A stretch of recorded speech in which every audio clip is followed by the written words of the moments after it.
Hola, hola gente, bienvenidos al programa número 50. Ya llegamos a Señor, la media centena. Ahí vamos en camino al 100, al 1000, al 10.000, al 100.000. Vamos a ver hasta dónde llegamos con la curiosidad. Liberó al gato. Saludamos primero a Walter. Hola Walter, ¿cómo estás?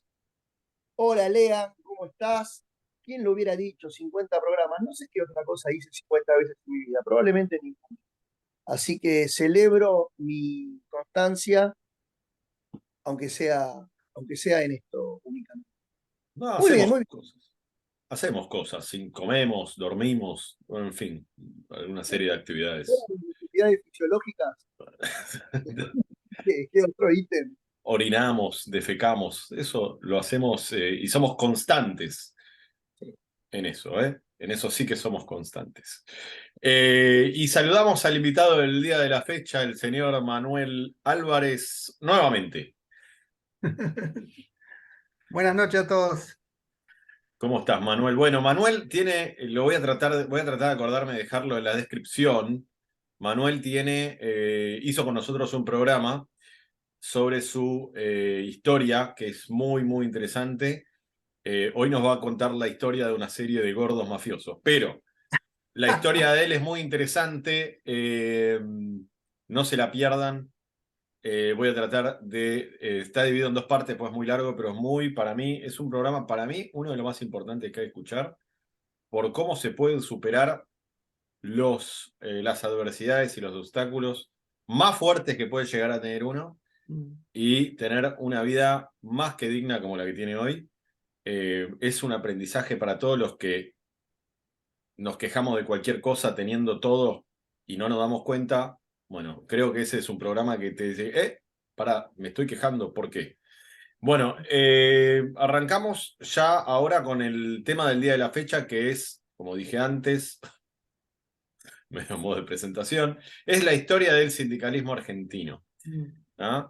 Eh, para eso, antes de empezar con la historia, y esta pregunta ya la hice en el programa que hablamos con Silvina de leyes laborales, pero quiero que ahora también le responda Manuel a esa pregunta, porque creo que a partir de ahí va a venir lo que sigue. Creo que es muy importante entender, Manuel, ¿para qué sirve un sindicato?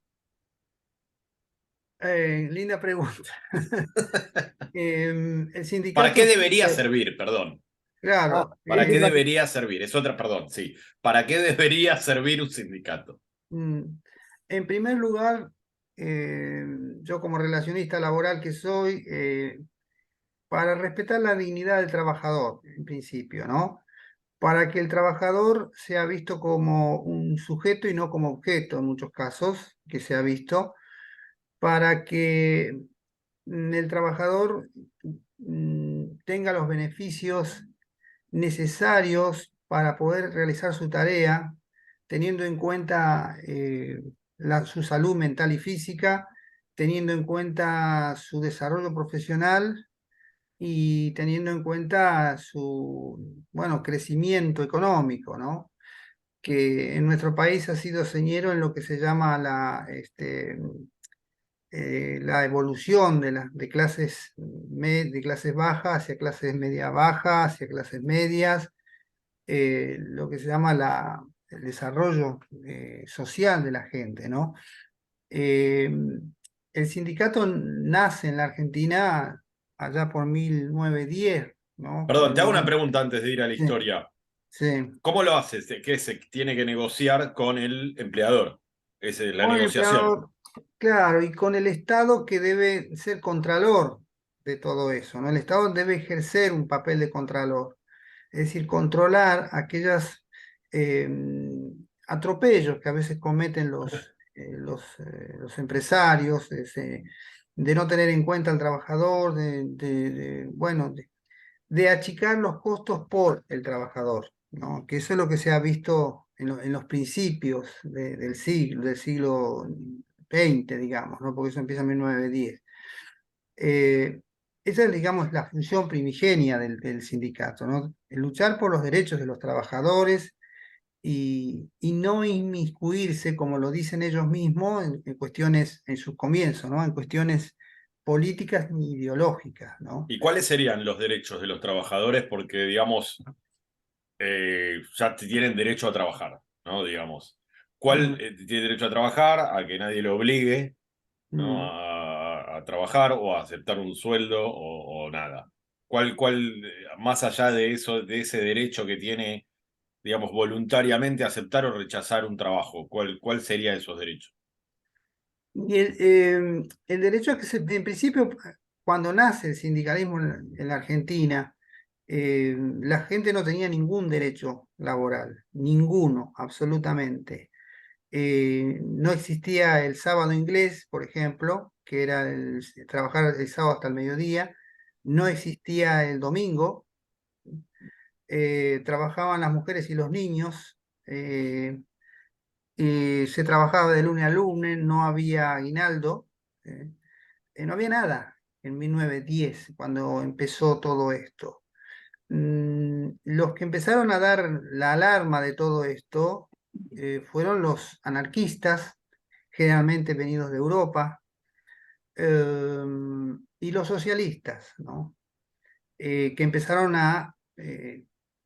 digamos, de alguna manera traer ideas respecto del trabajo, ¿no? Porque venían de una Europa donde el trabajo escaseaba, hubo una guerra grande entre Alemania y Francia en el siglo XVIII, si mal no recuerdo, fin del siglo XVIII, después vino la Primera Guerra Mundial y después la Segunda Guerra Mundial, pero digamos, en todas estas etapas la gente empezó a irse de los países hacia Sudamérica y especialmente hacia la Argentina.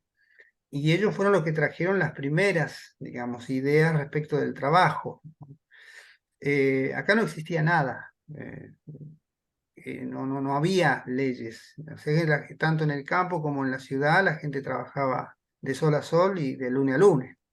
Eso es lo que ocurría por aquellos años. En la Argentina existían la oligarquía terrateniente y los conservadores, lo que llamaban. No eran liberales, eran conservadores, querían mantener ese status quo.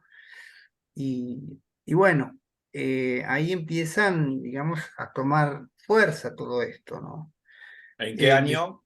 1910, en ocasión del centenario de la Revolución de Mayo, la Argentina tenía, digamos, una balanza comercial muy alta en favor de ello, porque nosotros éramos los proveedores de Inglaterra. Los ingleses habían hecho un ferrocarril que era como una especie de embudo que terminaba en el puerto de Buenos Aires. Y entonces digamos, los granos, las carnes, iban hacia Inglaterra.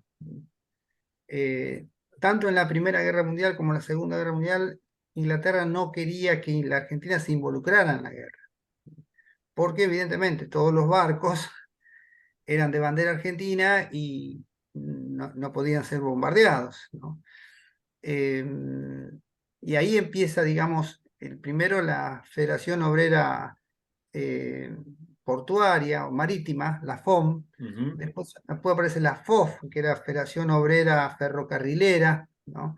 Que son los dos primeros sindicatos que aparecen, ¿no? Con mucha fuerza porque evidentemente eran los que movían el país. Claro. Y ahí empieza todo digamos, el desarrollo de todo esto. O sea, había muchos niveles, una desigualdad muy grande. Hay un autor platense, yo lo Una sigo mucho, desigualdad, perdón, desigualdad entre quiénes. entre la clase dominante, que eran digamos, la oligarquía terrateniente que tenían latifundios. Los latifundios son grandes extensiones de campo y que incluso a los peones se les impedía tener una quinta en sus casas, en sus lugares vivían en el campo. No podían criar gallinas, no podían sembrar para ellos, ¿no? Generalmente a la gente se le pagaba en bonos, ¿no? Y esos bonos se intercambiaban por comida, por alpargatas, no existía nada de lo que hoy existe en la Argentina, ¿no? No existía seguro social, médico, todas esas cosas. Por ejemplo, en 1910, 1930, la Argentina empezó a trabajar lo que llamaba la sustitución de importaciones. por la Primera Guerra Mundial, no venía el acero, no venían cosas de Europa hacia la Argentina, manufacturas, y entonces tuvo que hacerse eso acá. Ujú. Y ahí apareció lo que es todo lo que es la capital federal y el conurbano bonaerense, que pasaba desde Avellaneda, Valentín Alsina, La Plata, todos esos lugares eran lugares, el Gran Rosario también, que empezaron a tener fábricas para sustituir las importaciones. Y ahí empieza un poco a moverse el mundo sindical. ¿Cómo era la población en esos tiempos? Sí, la mayoría, había mucha gente europea, Ujú. eh, que vivían generalmente en conventillos, eso lo dice Julio Bodio, un sociólogo de La Plata. Vivían más o menos 8 personas en una pieza, en los conventillos. No alcanzaba la plata para que trabajaran 2 personas, tenían que trabajar todos.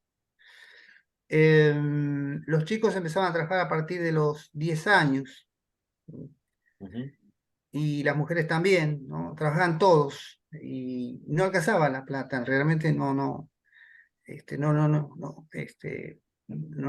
cubrían sus necesidades básicas. Esos fueron los comienzos del sindicalismo, ¿no? Eh, y ahí aparece el anarquismo, que es un movimiento ideológico, político, que usa a los trabajadores para, digamos, voltear a los gobiernos conservadores, ¿no? De ahí que aparece, por ejemplo, la muerte del coronel Ramón Falcón, no sé si recuerdan una calle que se llama Ramón Falcón, Sí, que lo mata un judío ruso, yo no fui, ¿eh? ¿no? Este, que fue una historia rara porque el tipo no lo si era argentino lo iban a fusilar, pero como no era argentino no lo podían fusilar y parece que un rabino medio y lo echaron a la mierda y lo mandaron de vuelta a Rusia. No sé qué habrá sido de la vida de ese hombre, pero era una época de choque muy violento entre los anarquistas y los gobiernos dictatoriales que había por ese tiempo. Eh, Obviamente no había democracia, o sea, era el voto, no existía, entonces aparece el presidente, ahora no me acuerdo el nombre, cómo se llamaba, ya le digo, Luisa Espeña, la famosa ley Sáenz Peña, que es el primero que abre el juego hacia las clases bajas y las clases populares y, y habla del voto libre y, digamos todo lo que significa la democracia. Ahora, no todos podían votar, votaban los hombres de 18 años para arriba, las mujeres no votaban y los extranjeros tampoco. Había una ley también por aquellos tiempos en que te podían echar de la Argentina si no eras argentino rápidamente, si actuabas en cuestiones políticas y se aplicaba mucho a los anarquistas.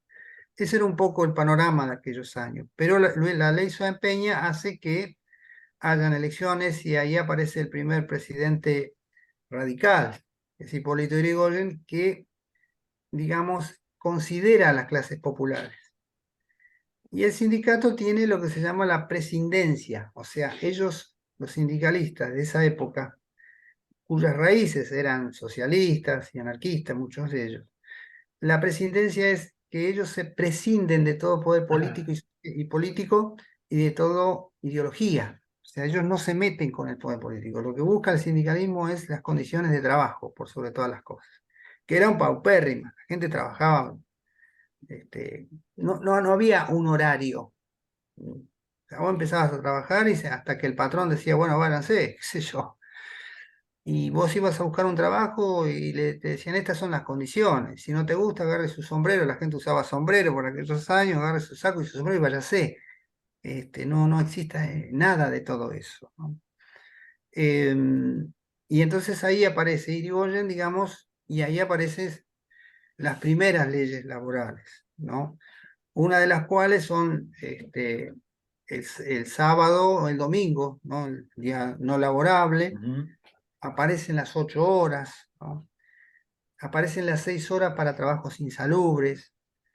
Los chicos, bueno, empiezan todavía, siguen trabajando a partir de los 10 porque se ve que algunos trabajarían de antes, de los Sí, 7. el tema del trabajo infantil es quizás más por un tema de necesidad, ¿no? O sea, en los países donde, no sé, veo hoy que trabajan los nenes, Sí.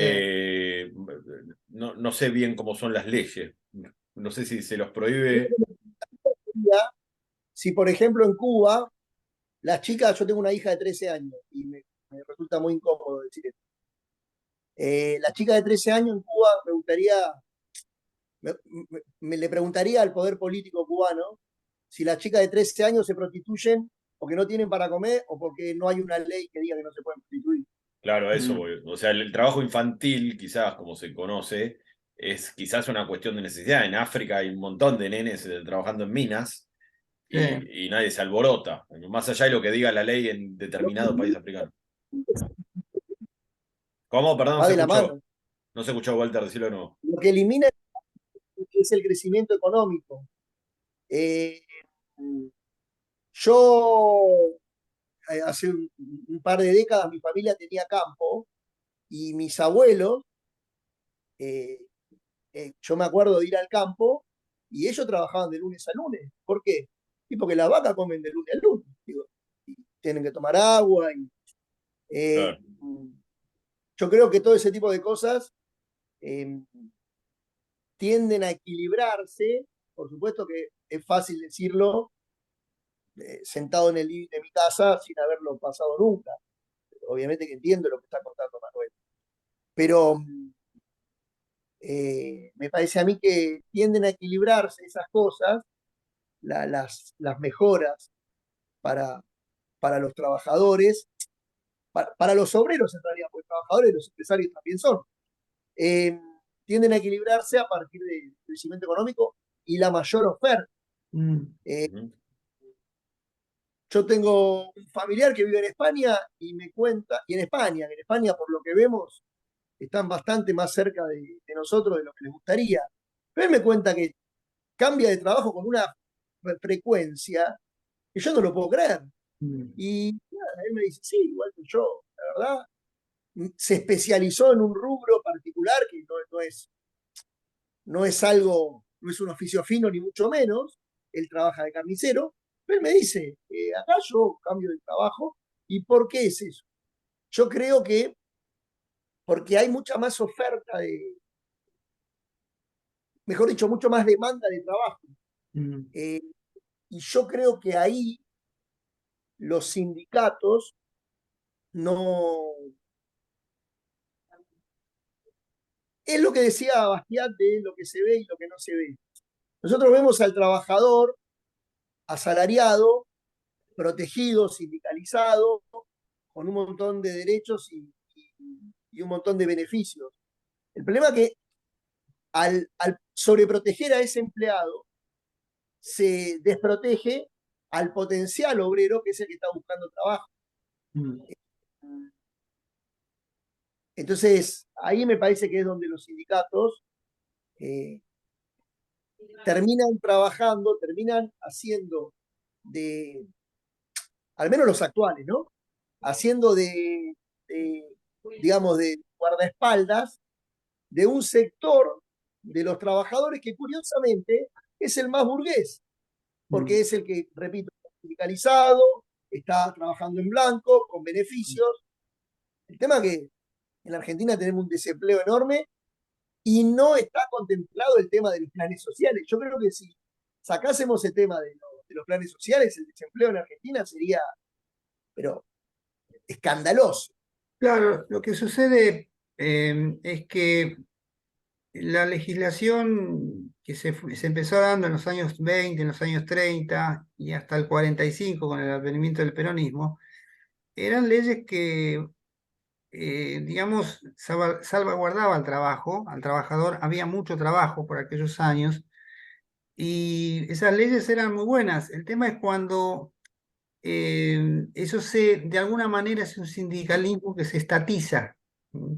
Ujú. Ah, Se medio que se estatiza y ahí es donde cobra otro matiz, ¿no? En que las clases más altas del sindicato viven como reyes y los trabajadores no tienen posibilidades de poder trabajar o no tienen verdaderas posibilidades de progreso. Eso es lo que estamos viendo hoy.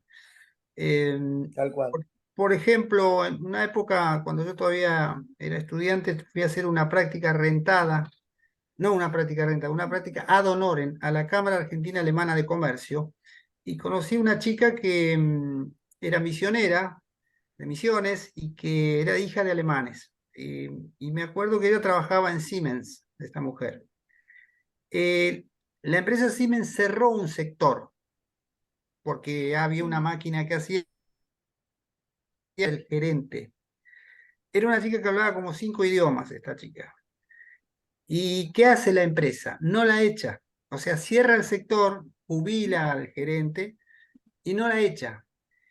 Ellos la sostienen y la recapacitan y la colocan en otro lugar. Claro.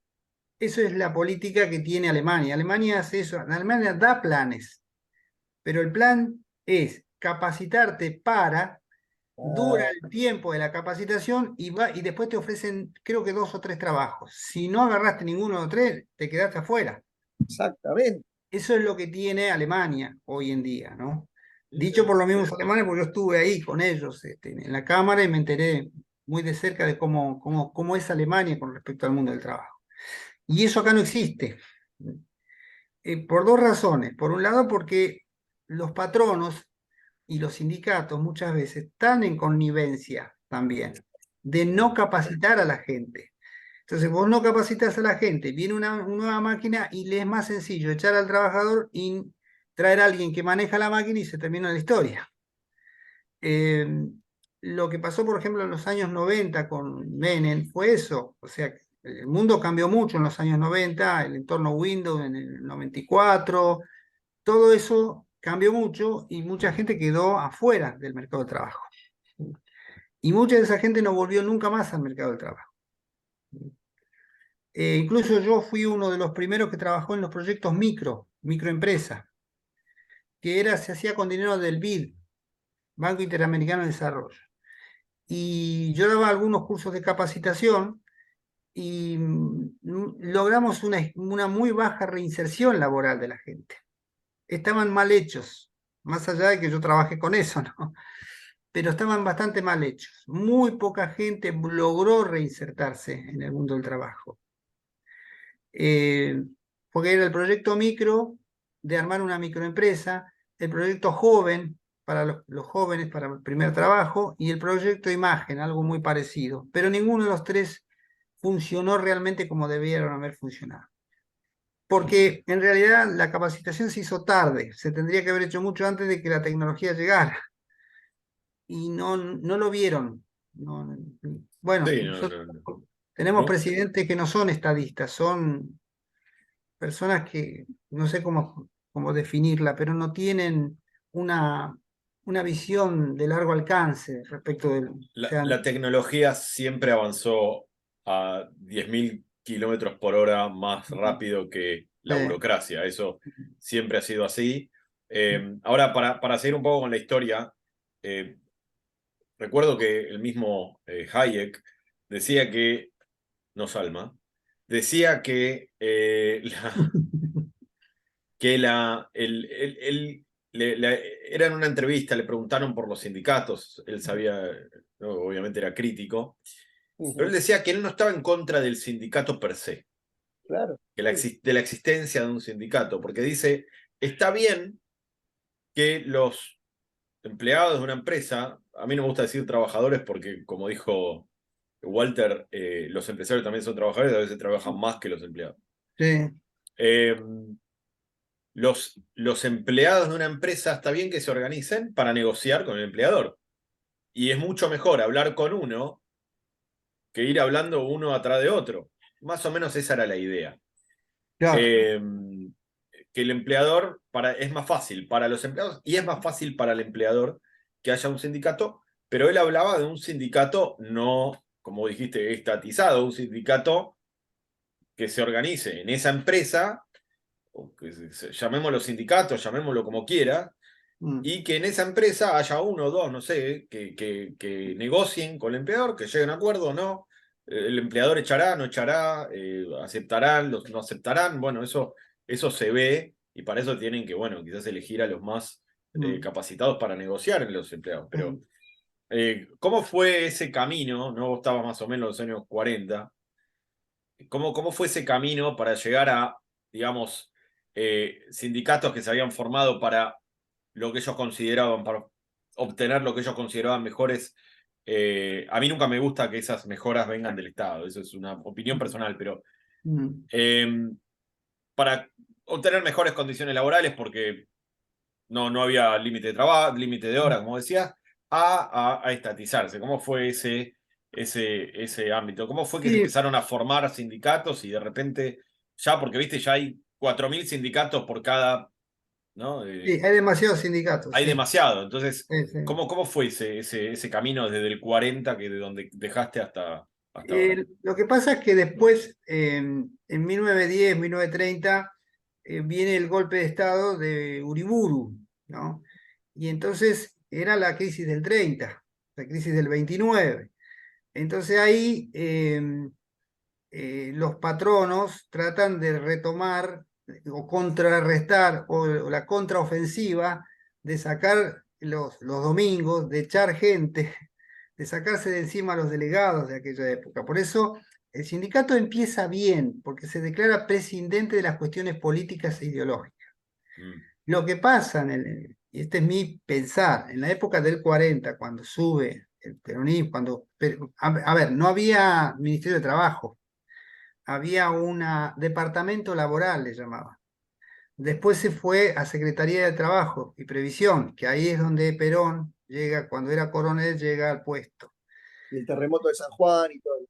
Claro, y aparte, Perón lo que hace es retoma muchas de las leyes laborales de Palacios. Palacios, digamos, el diputado socialista es el primero que empieza a trabajar con las leyes laborales. Tenía una ley que se llamaba la ley de la silla. Hoy le comentaba a los estudiantes, a los delegados con los que estoy trabajando, le digo, la ley de la silla. Las mujeres no se podían sentar en los negocios. Estaban 8 o 10 horas paradas y no le daban una silla. Entonces hubo una ley que parece una tontería hoy, pero es la ley de la silla, por ejemplo. Fue el primero Palacio que trabajó con la OIT, la incipiente OIT, acerca de que la persona, pasando las 6 horas de trabajo, ya empieza a tener una merma en su rendimiento. Entonces, eso de hacer trabajar 14 horas por día a una persona, tampoco al mundo empresarial le rinde. Digamos como que en ese tiempo, y también había, más adelante apareció el presidente de la UIA, que no me acuerdo, Colombo creo que se llamaba, que hablaba de que efectivamente la Argentina por aquellos tiempos debería ser más proteccionista. Está, ¿ves? Claro, porque la sustitución de importaciones hacía que se trabajara más acá, entonces eso generaba mucho trabajo. Eso es una falacia enorme. Si este señor, a ver, la UIA es otro sindicato desde mi punto de vista. Sí, no, eso La UIA seguro, es una sí. cámara empresarial, la única diferencia es que en lugar de defender obrero, defiende empresario, pero se Mm, asocia con el poder sí, político, obviamente, para decir, no, bueno, ahora eh, los consumidores están obligados a comprar lavarropas hechos en Tierra del claro, Fuego. pero O eso es increíble. lo Es que lo que pasa dice Spert, ¿no? Cazar en el zoológico.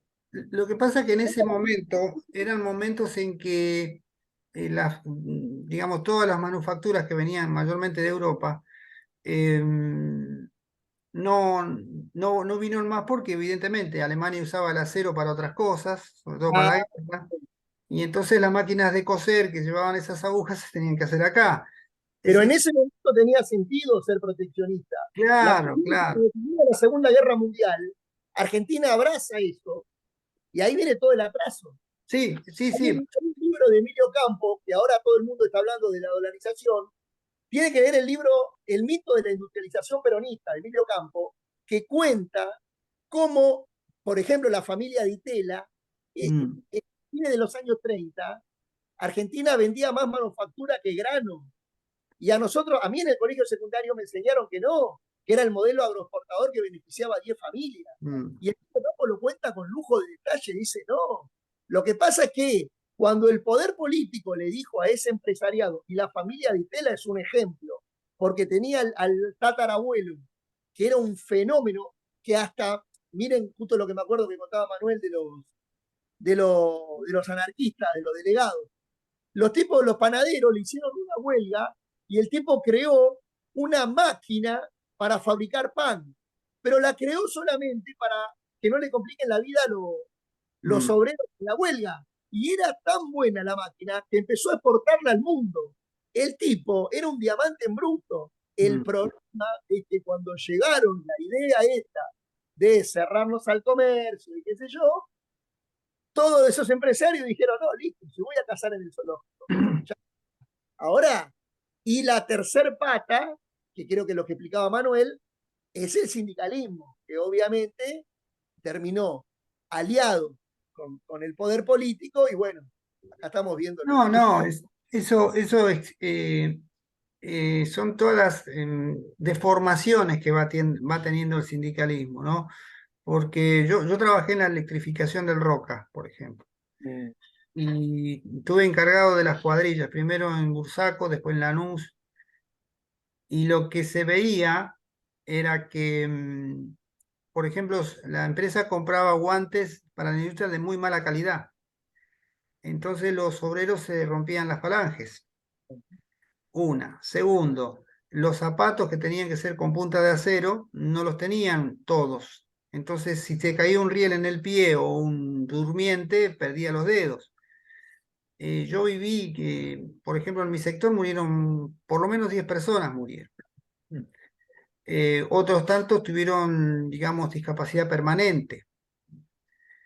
A mí se me murió adelante mío un muchacho, porque a mí me llamaron, se le cayó un riel en la cabeza y lo llevaron al hospital Gandulfo de Loma de Zamora y cuando yo llegué con una camioneta, el médico de guardia me dice, no, este ya se va. Y evidente, convulsionó delante de mí y se murió.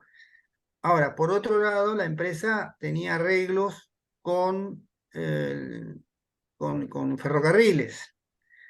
Y, digamos, los mayores costos que tenían ellos, por ejemplo, había que poner, no sé, tanta cantidad de piedra en la vía, el balasto le llaman ellos, y ponían menos, pero facturaban más, por ejemplo, ¿no? Entonces, ahí es donde el sindicato es importante.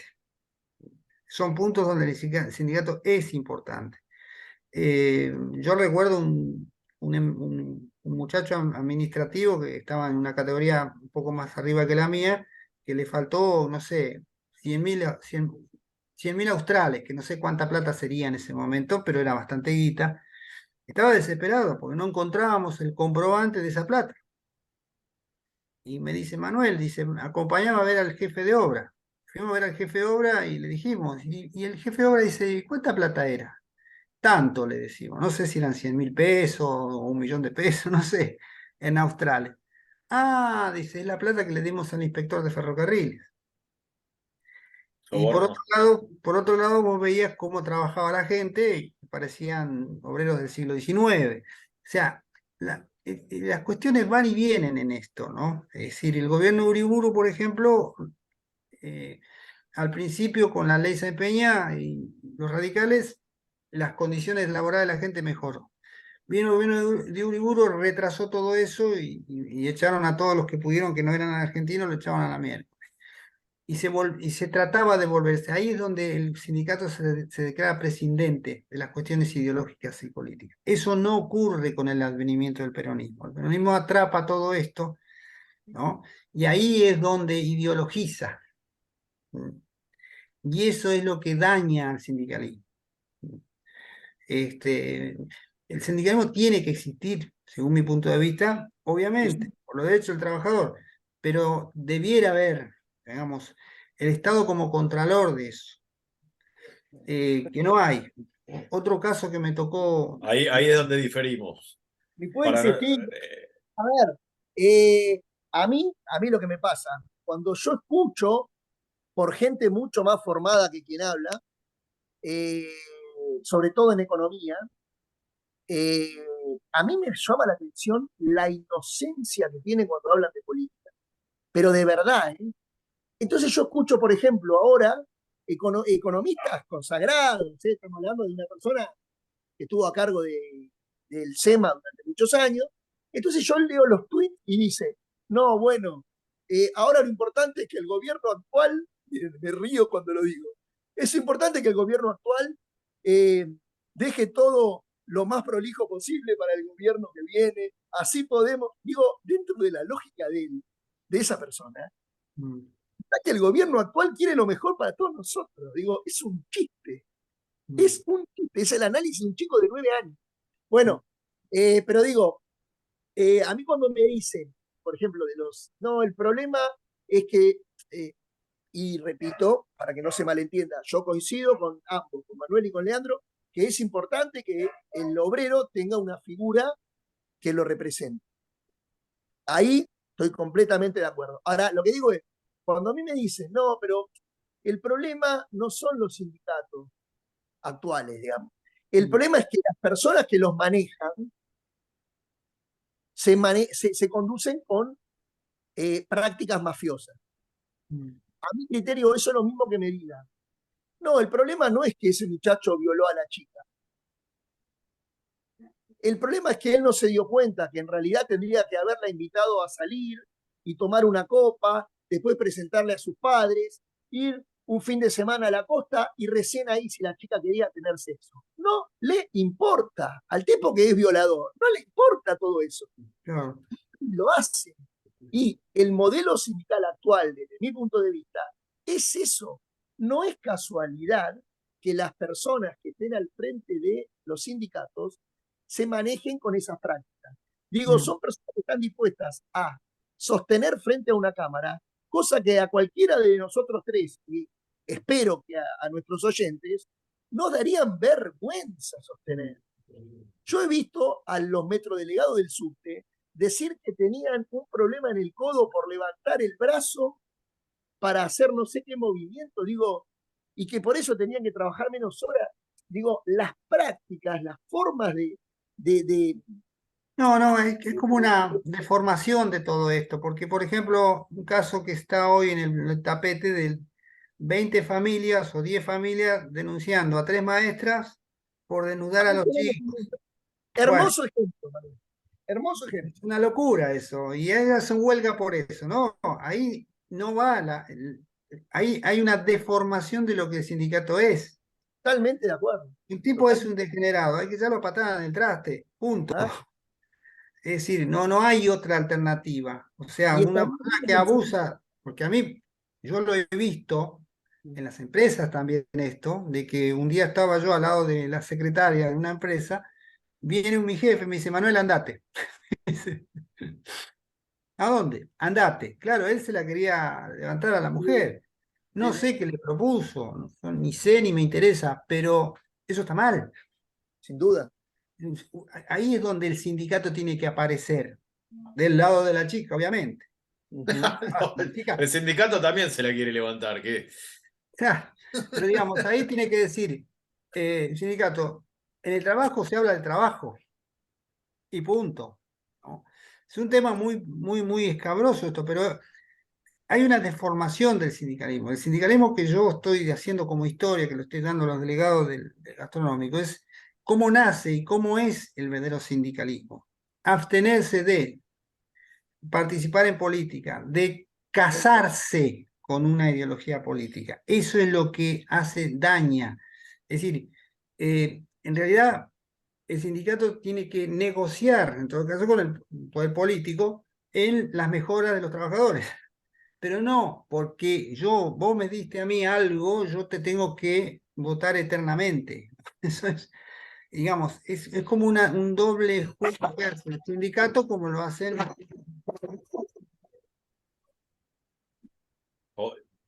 Manuel, Se perdió el audio. se te perdió el audio, ¿eh? Ah, Ahí está. ahora, Ahora Está sí, bien, ahora sí. está bien. ¿quién es? Bueno, fue justo el perro ladró. Ah, no pasa Eh, nada. Eso es lo que está ocurriendo hoy. Digamos, por ejemplo, el Pero, sindicato pero de... ¿cómo se llegó hasta ahí? Digo, quiero saber qué pasó con Perón. Todo el mundo, o sea, todo lo que escuchan se está interesado, ¿por qué Perón destruyó todo? Porque el peronismo captó al sindicalismo y lo ideologizó.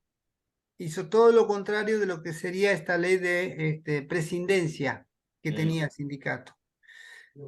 Y ahí es donde empieza el tema de que Perón en realidad no creó ninguna ley social. Lo que hizo él fue tomar todo lo que había hecho Palacio y desde la Secretaría de Trabajo primero y después desde la presidencia, darle fuerza a esas leyes. Y ahí se gana el favor de los sindicatos, pero también los coopta. claro, Y ese es el punto. Y lo que tenemos hoy es eso. Gerardo Martínez es el secretario general La de UOC. la UOCRA. Yo trabajé un tiempo en la UOCRA. Yo un día fui a la UOCRA con mi hijita que tenía 4 años. Mi hija tiene ahora 29.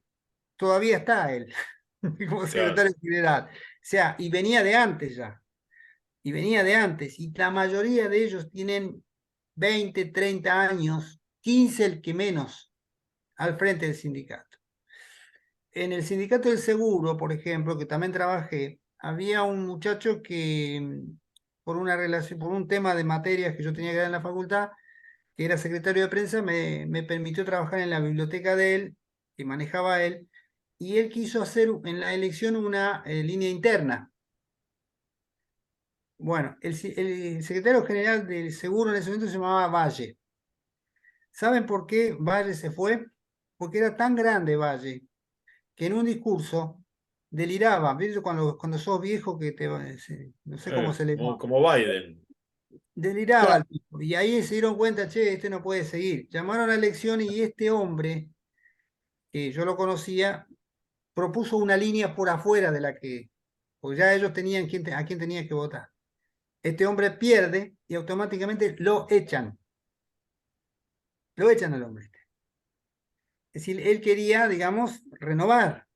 No, lo echaron a la mierda. Porque ellos ya tienen quién va a ser, ¿no? Y Claro. eso es algo que es una deformación de todo eso. No, no, yo supongo que eso no representa al trabajador. Pero todo eso empezó, quiero saber cómo se llega de Perón, digamos, a esta basura que tenemos hoy de sindicalismo, esta basura mafiosa que hay hoy de sindicalismo.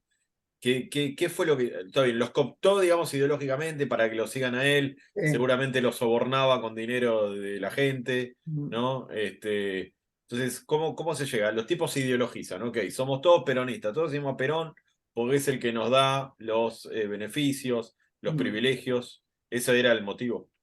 Ese es el motivo, porque aparte de Perón, yo te digo porque mi padrino era de la UOM y era delegado. Y él siempre me hablaba, bueno, él quedó afuera porque después del golpe del 55 no laburó más de eso, tenía puestos de diario, yo vendía diario para él. Y él lo que decía es que Perón les hablaba de la tercera posición. Se había impuesto el tema de la Sí. tercera posición. ¿Qué era la Ni tercera posición? yanqui ni marxista. Ni yanquis ni soviéticos. Entonces, ahí él lo que hace en esa famosa bolsa que llama tercera posición, mete a todos, los de la derecha, ultraderecha, los de la ultraizquierda, todo está dentro. Y como él decía en algunos discursos, no sé si lo habrán escuchado, que él decía, los peronistas somos como los gatos en el techo de chapa. Nosotros pensamos que se están peleando, pero ellos se están reproduciendo, dice. Ah, Claro, ellos se pelean y se reproducen. ¿Qué es la reproducción de ellos? Es agarrar a todos. Tenemos un sindicato, o sea, algunos son de derecha, otros son de izquierda. En uno no vayas a hablar mal de Cristina porque te echan la patada, y el otro no vayas a hablar mal de Macri, por ejemplo, o de Pichetto, porque también te echan la patada. Es decir, esto es lo que existe hoy, digamos, y esto es producto de ese nacimiento raro que hace él, ¿no? Que mete a todos en una misma bolsa, y ese es el famoso peronismo, ¿no? Por eso cuando llegan a Ezeiza, cuando viene Perón en Ezeiza, se matan a tiro y bueno, y todas estas cosas. se Matan están a tiros reproduciendo. y resulta que era entre ellos la cosa. Sí, Claro. sí, no, siempre es entre ellos. No, se parecían tiros, pero en realidad eran relaciones sexuales, se estaban reproduciendo. Eh, a ver, pero bueno, entonces ya tenemos más o menos así como un pantallazo de cómo llega, ¿no? Desde sus inicios hasta hoy el sindicalismo. Sí. ¿Cómo funciona hoy? Si me podés dar una explicación así breve, el sindicalismo en Argentina. ¿Cómo funciona? ¿Vos ves a Moyano amenazando, increpando, cortando, cerrando empresas? eh, Eh, Cerrando, no, bloqueando, perdón, empresas, los otros que se pelean, que se siguen peleando a tiros. ¿Qué es hoy el sindicalismo argentino? Uno lo ve, ¿no? Desde afuera y dice, no hay ninguna diferencia con Al Capone. Yo diría que incluso Al No, no, Capone quizás era hasta más, un poco menos agresivo claro, y sí. mafioso que no, estos tipos. era bastante más noble. Al Capone servía, diría Javier Milei, servía al prójimo como un bien de mejor calidad, un menor precio, digo. Sí. Otra cosa que lo querramos consumir, eso. Yo no tomo alcohol, yo personalmente. ¿Eh? Mi única droga son los carbohidratos como mi abdomen indica. Ahora, eh, son práctica de vuelta. Yo pongo el ejemplo. Mi señora trabaja en un banco de gestión estatal que se autodefine como autárquico.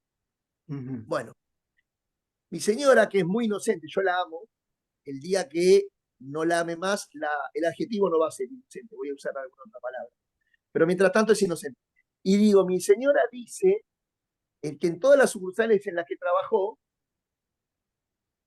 siempre viste que en todas las oficinas hay uno que se tira chanta, hay Mm, uno que vos decís, viste, es como el bolsillo de atrás del pantalón, no sirve ni para arrancarse la bola.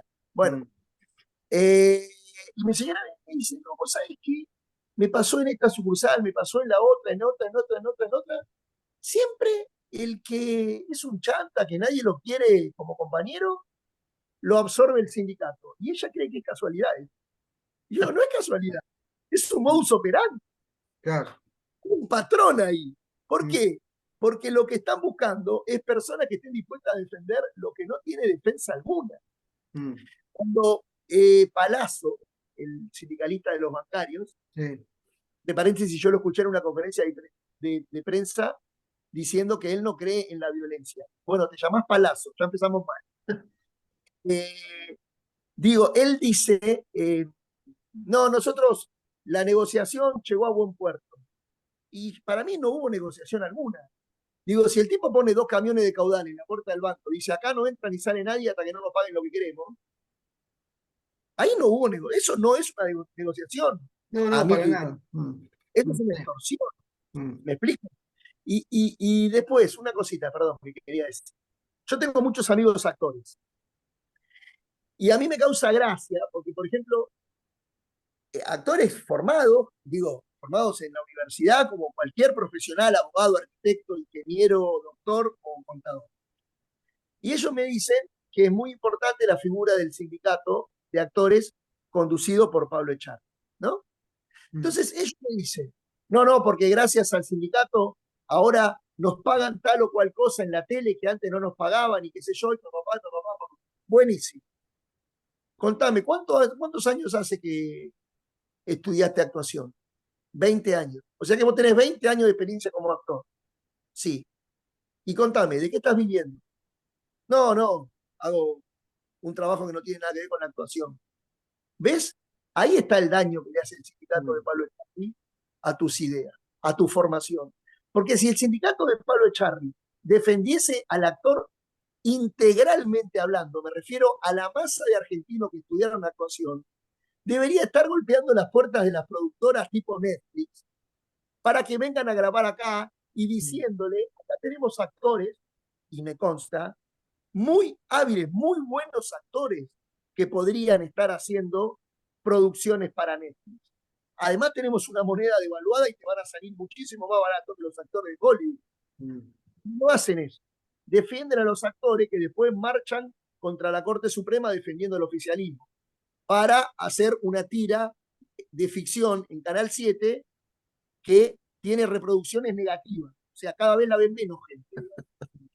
Ahí es donde para mí está ese daño y que en general no vemos, la gente no lo ve. Rating negativo, de -2 de rating. Claro, claro. Y lo Si pagás yo, como si fuera.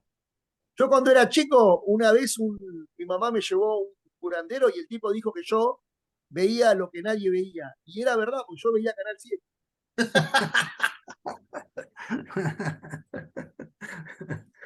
Bueno, Manuel, contame entonces cómo funcionan hoy No, los lo que sindicatos. pasa, en los años 30 se hablaba mucho de la corporación, Mm, ¿no? Y los gobiernos militares estaban muy en contra de la corporación, porque ellos eran una corporación y no iban a admitir bailar en la misma pista con otro que es corporación. Claro, competir con otros. Y claro, y al final lo que tanto luchaban esos gobiernos como Uriburu, después vino Justo, y después viene Perón, es que finalmente Perón convierte a esto en una corporación. Pero una Sin duda. corporación donde obviamente no se desdibuja totalmente los objetivos de un sindicato, ¿no? Que son la defensa de los trabajadores, ¿no? Es decir, ¿por qué un trabajador en los años 90? Yo trabajaba en los 90, 91, 92, creo, no, 94, 95, Cervecería Quilmes cambió toda su tecnología. En un año echaron 200 tipos y al otro año 300 personas, más o menos. Bueno, esas personas nunca más volvieron a agarrar un trabajo. Entonces el sindicato cervecero, ¿qué hizo con los trabajadores? Ese es el punto. O sea, em, las personas debieran seguir afiliadas al sindicato hasta conseguir de vuelta trabajo. Exacto. Eso es Y lo que sería deben tarea, hacer. Manuel, y sería tarea del sindicato, en mi utopía, en mi ideal de sindicato, sería tarea del sindicato, a partir de esa contribución que hace el obrero, claro, darse de conseguirle trabajo. Mm, Pero para eso tenés que romper la relación dialéctica entre empleador y empleado. Tenés claro, que entender que el empleado es un cooperador del empresario y viceversa. Pero si vos ya lo planteás en términos de enemigo, y no va a haber claro. muchos claro. empresarios que quieran abrir. No, Es y lógico. además el aporte que hacen necesita hacer un seguro. Un seguro para lo que dice él. Ok, me echaron porque me trajeron tecnología. Bueno, capacitame para manejar las nuevas máquinas, no sé. Claro, O sí, sí, sea, la no, conversión laboral, sí. pero La Ahí está. Plata, vos ves hoy, tenés a los sindicatos, a los sindicalistas, estos gordos impresentables. Lo digo yo como gordo, así que no me vengan con. Entonces, impresentables, Yo impresentables. me sentí herido, pero no por gordo, por impresentable. Ahí me gusta. Entonces, lo que digo es, vos ves a los sindicalistas multimillonarios. ¿Cómo puede ser que un sindicalista sea Sí. multimillonario? O sea, esa plata no la usan claramente para hacer todo eso, la Mm, usan claramente para beneficiarse de ellos mismos, ser sí. multimillonario, después ir con el poder que además les da el dinero, que se robaron, para presionar políticos y para presionar a otros empresarios y para presionar a otros empleados Claro, también, porque a veces sí, van, sí. si no te afiliás a mi sindicato, te Ah, no, reviento a no, no, patadas. sí, sí, no, eso. Por eso En- es una mafia. Yo no sé, no he leído mucho de Lech Walesa. ¿Se acuerdan quién era Lech Sí, Walesa? Él fue, bueno, luchó Sí. por los trabajadores del puerto, no me acuerdo cuál era, ¿no? Y después fue presidente, pero después volvió al llano otra vez. O sea, me parece, fue un trabajador de vuelta, ¿no? Cosa que es que no nunca debería conozco. dejar de serlo. Eso es lo que voy. Claro, pero acá no, acá Claro, vienen y se atornillan en el poder y no le importa en el fondo el mundo del trabajo de la gente. O sea, la inserción laboral, ¿no? De los jóvenes. Otro tema interesante ahí, también, otro ahí punto está. fundamental. No hay inserción laboral para el joven. Incluso Mirá, los sindicatos están en contra de las prácticas, ¿no? Cosa que es claro. un horror, otro horror grande, ¿no? Porque ¿vos dónde aprendes a trabajar? Una pregunta que yo siempre hago a la gente. Un chico se recibe de médico hoy. ¿Es médico? No, No, no lo es. Es como aprender a manejar con la teoría. Claro, es cuántos cadáveres vio en su vida. Si le gusta la traumatología, cuántas fracturas vio de miembros superiores. Entonces, yo me fisuré un codo una vez y me agarró un médico en un instituto que está muy cerca, muy famoso, y me hizo un yeso increíble. Después me sacaron ese yeso y me mandaron con una piba jovencita. Bueno, el yeso que me hizo era paupérrimo. ¿Pero por qué? Porque ella no hizo 80 yesos. Debe haber sido el segundo o el tercero el que hizo conmigo. Claro, Entonces eso te claro. muestra que la práctica laboral es fundamental para adquirir ese conocimiento intelectual que es la práctica y que no, pero ellos dicen luego porque el empresario explota. No, es que ellos no quieren personas capacitadas. Mm. Ese es el punto. Es lo que, Es como es lo que el kirchnerismo construye, fabrica pobres.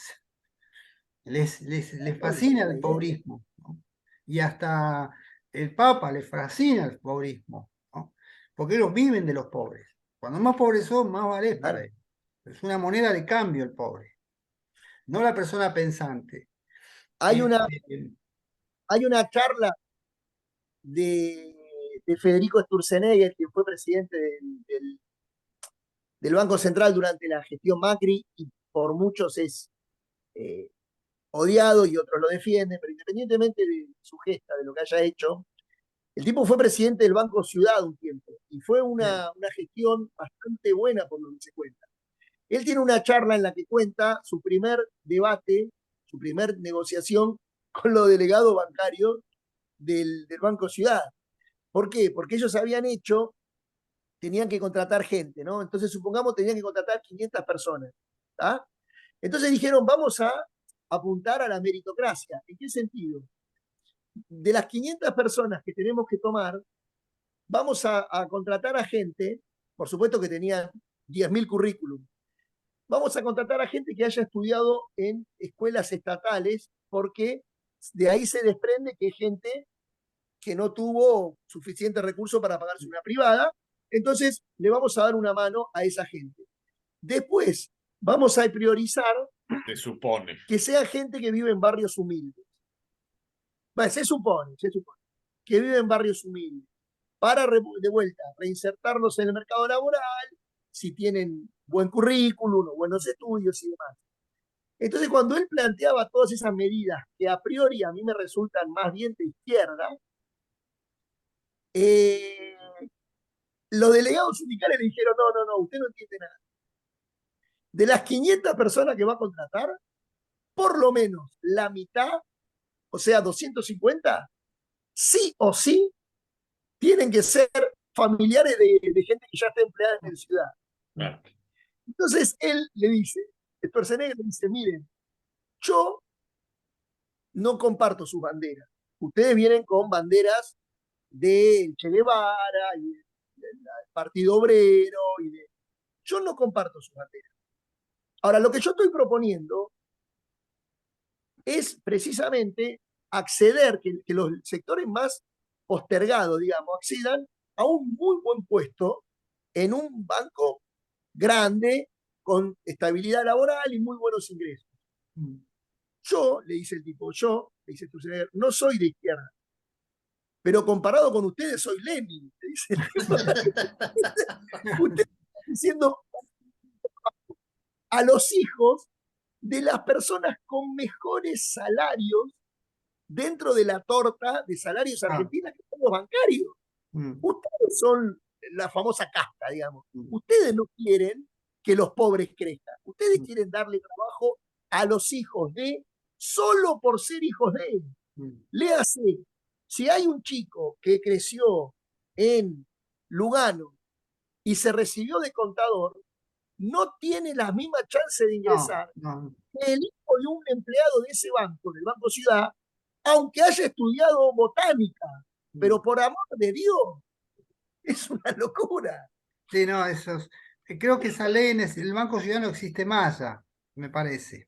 Qué bueno, qué bueno. Sí, sí. porque mi esposa era del Banco Ciudad y se jubiló en el Banco Ciudad, pero Claro, ya no estaba más esa ley. De todos modos, mis hijos hacen otras cosas, nada que ver con mirá, el banco, ¿no? Ni están en esas carreras, ¿no? Pero ni tampoco, bueno, fíjense, yo trabajé en el sindicato del seguro como profesor.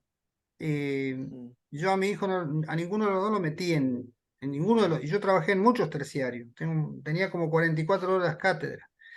Y un día llego al terciario del seguro y había una jefa de bedelía ahí, y había un muchacho, y le digo, ¿cómo se llama la señora que está ahí, la jefa de bedelía?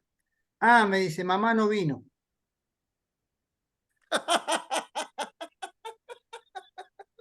Puede ser tan es terrible. boludo que por lo menos hubiese dicho, Juana, Teresa, aún no llegó, por lo menos.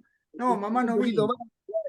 Y Ahí está. todos son hijos de, todos. Y bueno, ahí está. Y eligen rectores que son, eh, yo no me considero un gran profesor a ver, de la élite de grandes profesores, pero nombraron profesores que están muy por debajo de mí, pero el muy por, Claro.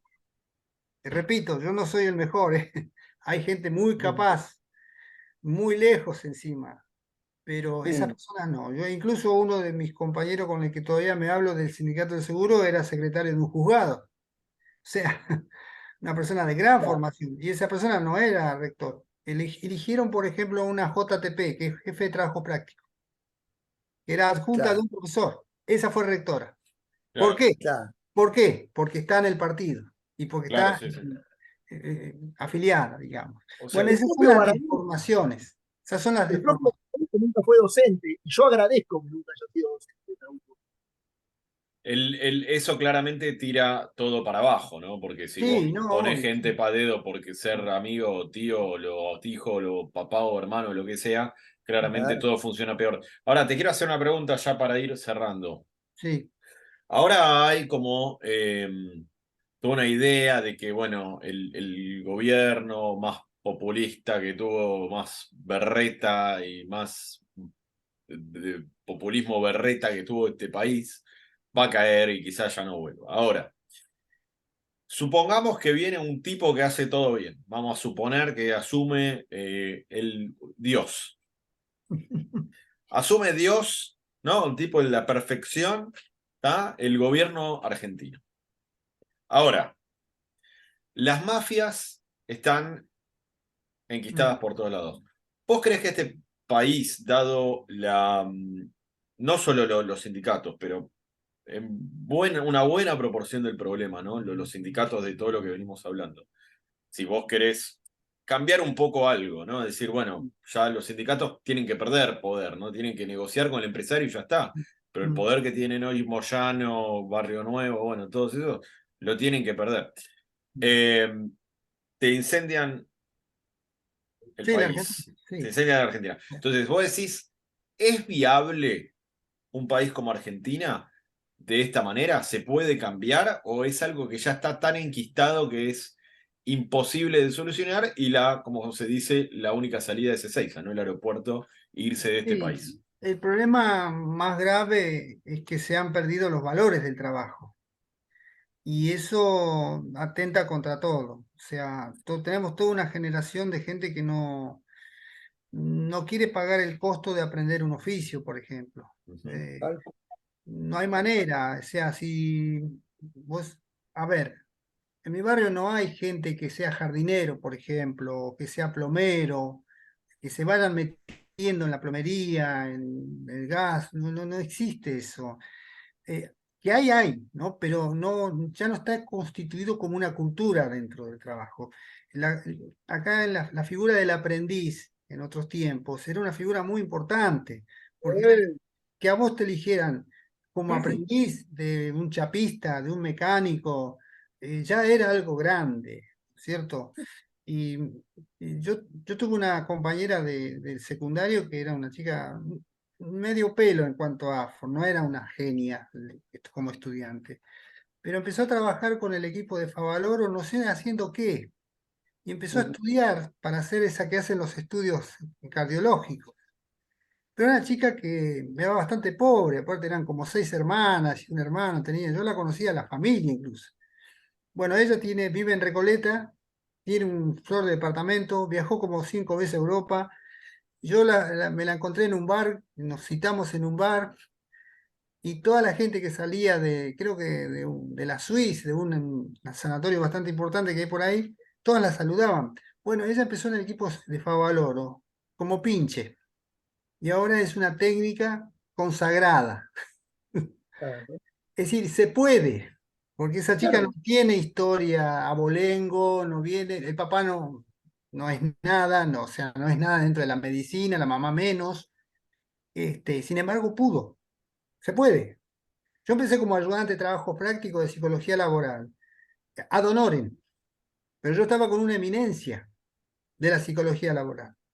El psicólogo es sociólogo también, es un doctor en psicología y era perito de minoridad en los tribunales de San Isidro. Son ese tipo de personas, por ejemplo, que no buscan, que ellos no buscan trabajo, a ellos lo buscan. Ujú, Y lo que a él le sobraba, que decía, esto lo puede hacer Manuel, me mandaba a mí y ahí me pagaban. claro. Yo al lado de esta gente aprendí un montón. ¿Qué es lo más valioso? ¿Que te den plata o que aprendas algo? totalmente, bueno, claro. Yo a veces le decía a los estudiantes, ¿qué quieren? Que le dé $2.000 yo te doy $2.000, le decía un chico, o estar una semana o un mes con Cristiano Ratazzi en las reuniones con él. No, yo quiero los $2.000. Y Claro. yo decía, no, yo quiero estar con Cristiano Ratazzi una semana, a ver cómo maneja él la empresa. Puedo ganar un montón, mucho más que $2.000 Mucho en un día. más. Si yo estoy un año con Cristiano Ratazzi, es oro en polvo. Pero claro, ellos ven otra cosa y eso es muy difícil cambiar hoy en día. Eso es lo Mm. que yo veo, ¿no? Porque las cosas se cambian desde abajo, no hay otra manera. Absolutamente. Y eso se perdió, lamentablemente. No sé qué puede pasar.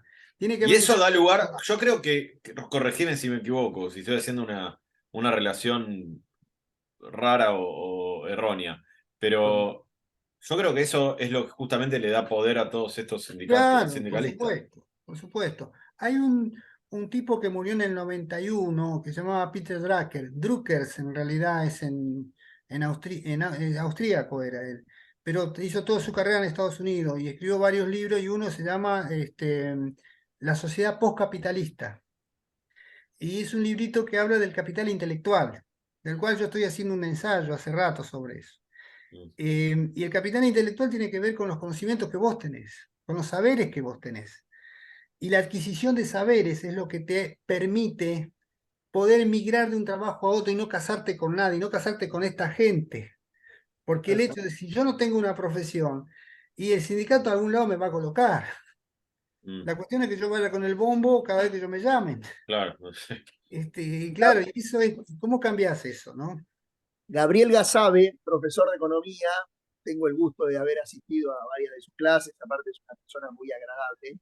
Él contaba que en sus clases contaba que una vez trabajando en Silicon Valley, eh, estaba, tenía un compañero, ¿no? En el box, digamos, donde estaba sentado, y le llega un flyer de un restaurante que había abierto. Entonces él le dice al compañero, le dice, ¿te parece que vayamos a almorzar acá? Y el compañero, muy fresco, muy relajado, le dice, no va a poder ser, porque me acaban de despedir. Y Gabriel cuenta, dice, yo, habiendo estudiado la economía austríaca, habiendo hecho un máster y todo, mi conocimiento, como argentino, cuando mi compañero me dijo me despidieron, fue como que me daban una trompada en el pecho. Me afectó muchísimo porque, entre otras cosas, yo sabía que este muchacho tenía familia. Mm. Entonces se me notó en la cara la angustia, el desagrado. Y le dije, bueno, eh, si llego a saber de algo, te aviso por mail. Y el compañero, el despedido, digamos, lo miró sorprendido y le dijo, ¿pero qué te pasa? Tranquilo, me despidieron hace una hora. Recién estuve mandando unos mails, mañana tengo 3 entrevistas, pasado mañana estoy trabajando de vuelta. Ah, Entonces Gabriel cerraba la historia, el profesor diciendo, en Estados Unidos, cuando echan a un trabajador, no queman gomas en la puerta de la empresa, porque no tienen tiempo, pues ya están trabajando en Claro, otro lado. claro. Y eso es lo que hay que buscar, a mi criterio, ¿no? Ahí hay que apuntar. Sí, sí. Digo, Exacto. Bueno, Manuelito, muchísimas Bueno, gracias espero, por... espero haber sido útil. Muy útil, muy útil. Manuel, muchas gracias Es- por tomarte el tiempo. Un eh, abrazo. espectacular charla y nada, aprendimos un montón de, nada, de algo que, por lo menos yo, lo que es historia del sindicalismo, Ujú. desconocí absolutamente. Así que muchísimas gracias, Bueno, Manuel. un Y lo abrazo volvemos entonces. a conversar en otra oportunidad para hablar de psicología Sí, ¿Cómo o de no? alguna. Dale. Muchas gracias. gran clase magistral. Te mando un abrazo. Un abrazo, nos Bueno, vemos. Chao. nos vemos. Chao. Chao. Bueno, muy bien. Ahí siempre me da la posibilidad de denunciar. No, no quiero denunciarlo, lo quiero sacar nada más porque terminó el programa. Bueno, vamos a las conclusiones. Hoy lo vi a Walter con mayor entusiasmo, así que lo vamos a dejar para el final. Eh, que es un tema que lo entusiasma, ¿no? Así que el entusiasmo es bienvenido.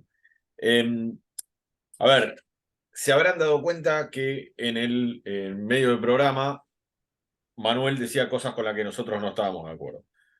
Eh, y muchas otras sí, normal. Yo creo que Manuel entiende a la perfección, sobre todo la segunda parte del programa, se nota que él no solamente sabe, obviamente, de historia del sindicalismo, yo no tenía ni idea, ahora tengo un poco gracias al programa de hoy. Eh, y está muy bien lo que él dice con respecto a los sindicatos. Yo creo que al él querer tener al Estado como una especie de juez, eh, creo que ahí es donde está el problema. Creo que ahí es el otro problema que hay que resolver. El Estado, para mí, desde mi óptica, estos son distintos puntos de vista, eh, yo creo que ahí el Estado no tiene que estar. Para mí el Estado no tiene que estar. Yo creo que todo lo que explicó es buenísimo. Como dije, sí tiene que haber un sindicato por una cuestión de practicidad, ¿no? Los empleados pueden tener reclamos absolutamente válidos, eh, pero el Estado, o sea, el gobierno más que el Estado, eh, siempre va a tener algún interés que va más allá del bien del trabajador o del empresario, no importa, tiene otro tipo de intereses. Entonces, esos intereses, y además estás a la buena de Dios, porque no sabes qué interés tiene. Entonces es una lotería absoluta cuando un gobierno se tiene que ocupar de hacer como de juez entre sindicatos y empresarios.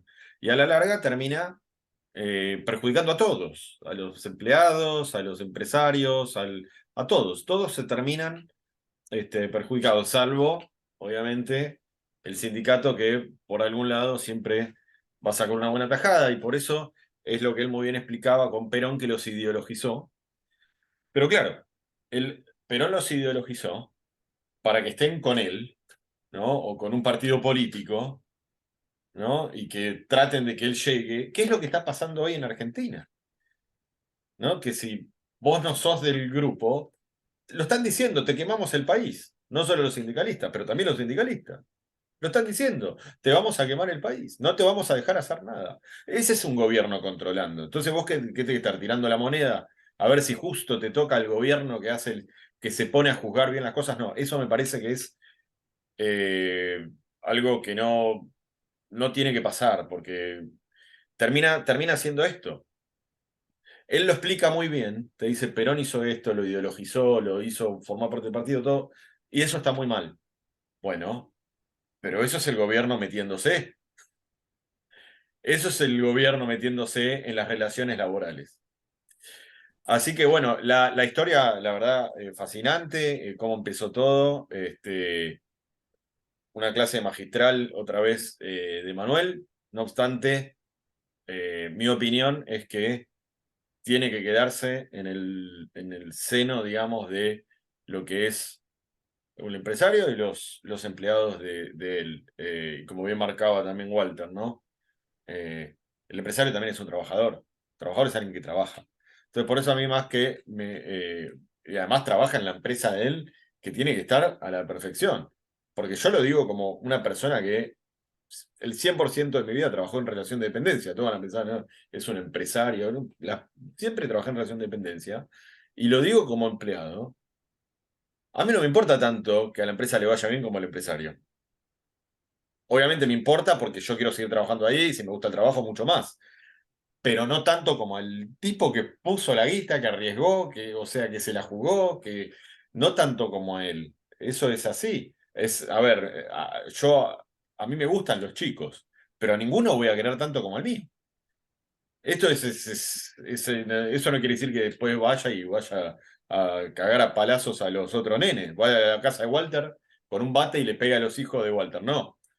Pero siempre uno va a querer. Entonces, la empresa como el. A ¿Eh? este le enseñó papá. A este le enseñó papá. ¿No? ¿Por qué? Cuando le pegues con el bat, Ah, van a decir, a sí. este le enseñó papá. El mismo método. Ah, yo pensé que vos usabas el cinturón. Bueno, entonces. No, no, el cinturón es el único momento en el que me permito que sean radicales. Los agarro con el cinturón y les dejo la franja morada. Bueno, entonces lo que digo es, nada, aprendamos de la historia que hoy nos trajo Manuel, pero también aprendamos de lo que es el gobierno metiéndose en las relaciones laborales. Y terminamos con Walter. Eh, sí, a mí es un tema que me apasiona porque no lo conozco en profundidad, ni mucho menos como sí veo que lo estudió Manuel, No, Manuel es pero profesor de esto, así que. por eso mismo, por eso mismo. Pero, por ejemplo, no sé si viste o si algún televidente o si algún oyente vio la película en irlandés. No, no Hay la una vi. escena, hay una escena particular, es una película que trabajan muchos actores de renombre. Pero Pacino, Hasta Gervais dijo que es una buena película, así que debe ser maravilloso. Pacino, De Niro, De ¿no? Niro, Joe Pesci, Esteban Lamota, todas personas de... Sebastián Estebanés. sí.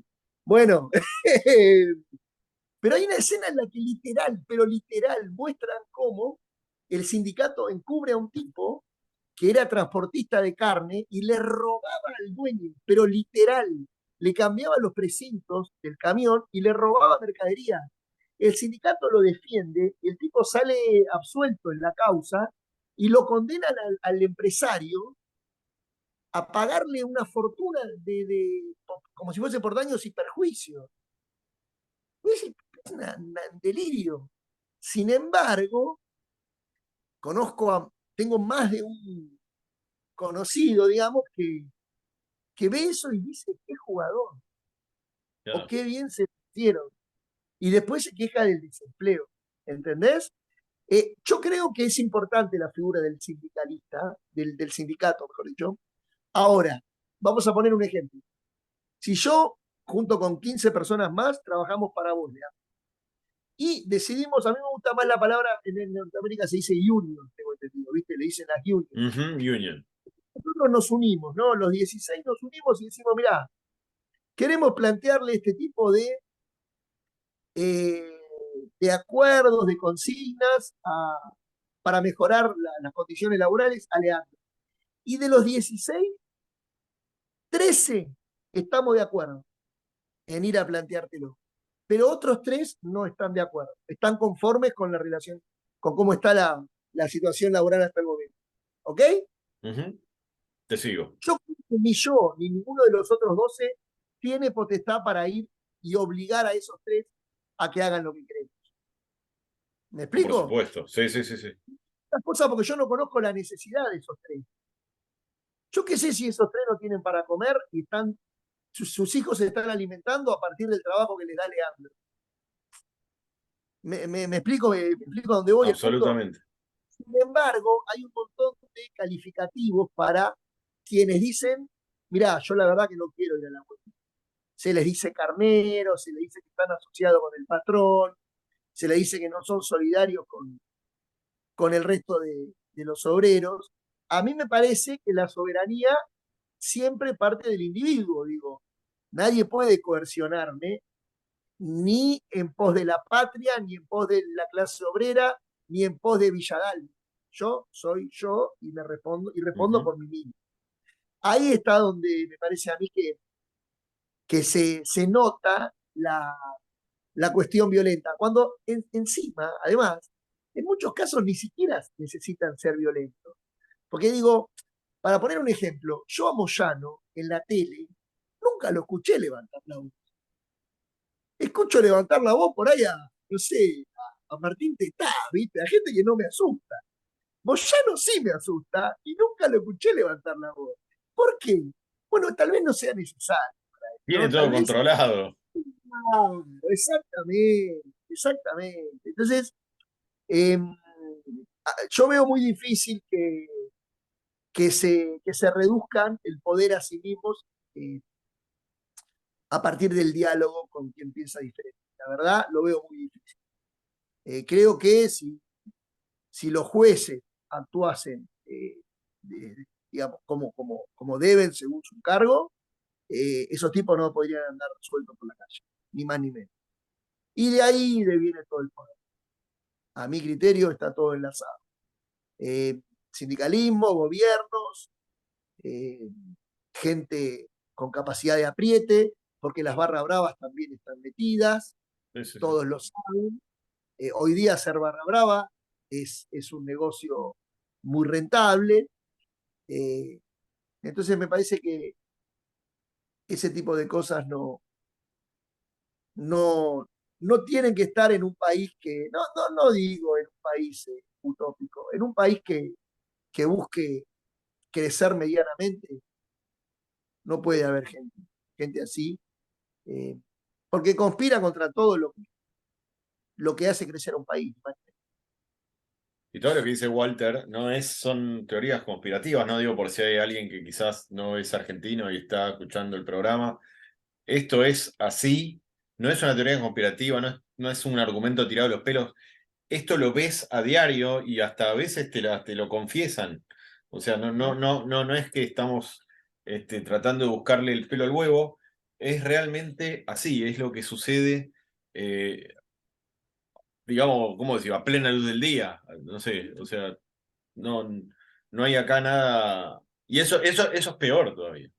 Eso es peor, porque si ya lo hacen así es porque es con una impunidad que, mamita, por eso digo, yo entiendo lo que decía, con esto cierro, entiendo lo que decía Manuel de la persona, de esta mujer, que está bien, eso es un caso, y está muy bien que si todas las personas son así, el país, o con esa mentalidad, Manuel se refería a la mentalidad, va, el problema es lo que están arriba dirigiendo los sindicatos, no esta chica que realmente se quiso, esto está bárbaro, pero es una amiga de pan.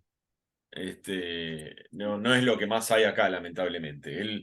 Esto es un hermoso ejemplo, pero lamentablemente es lo que menos hay. Eso es así. Así que bueno, gente, muchas gracias por estar ahí. El programa de hoy no fue tan largo, ahí más o menos, estuvo más o menos en el promedio que lo hacemos siempre. Y si tomamos como patrón lo que tardan en el cargo los sindicalistas, fue efímero. Absolutamente, una chispa, por no decir un pedo. Bueno, gente, estamos en las redes sociales, estamos en La Curiosidad No, en eso ya no estamos más. Estamos porque se me fue el dominio, así que lo tengo que renovar. Hasta que no renueve, no vamos a tener sitio web, pero ya lo vamos a renovar. Por ahora estamos en las redes sociales, estamos en YouTube. Y estamos en Anchor y en Spotify. Le pedimos por favor, así nos ayudan a poder hacer más programas, que donde está ahí abajo en la suscripción, suscribirse o algo así, se suscriban en YouTube, si quieren en los demás lugares también, pero especialmente en YouTube, que es donde nosotros apuntamos principalmente. Así que gente, muchas gracias por estar ahí, será hasta la próxima y como siempre, chao, chao.